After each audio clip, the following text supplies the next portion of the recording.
విజయనగరం శివారు ప్రాంతాన్ని వర్షం మరోసారి పలకరించింది. వర్ణుడు కరుణించడంతో హైదరాబాద్ చల్లబడింది. కుత్బుల్లాపూర్ నియోజకవర్గంలో మెరుపులతో వర్షం కురిసింది. సుచిత్ర, కొంపల్లి, షాపూర్ నగర, గాజుల రామారం, సురారం పరిసర ప్రాంతాల్లో ఈదురుగాలులతో కూడిన వర్షం కురిసింది. ఎండవేడికి సతమతమైన నగర శివారు ప్రాంతీయులకు ఉపశమనం కలిగేలా వర్షం కురుస్తోంది.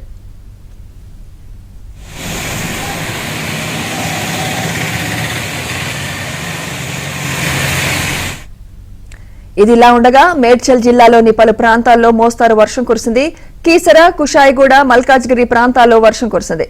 నేరెడ్మెట్, చర్లపల్లి, మౌలాలి, సైనిక్పురి తదితర ప్రాంతాల్లో మోస్తారు వర్షం కురిసింది.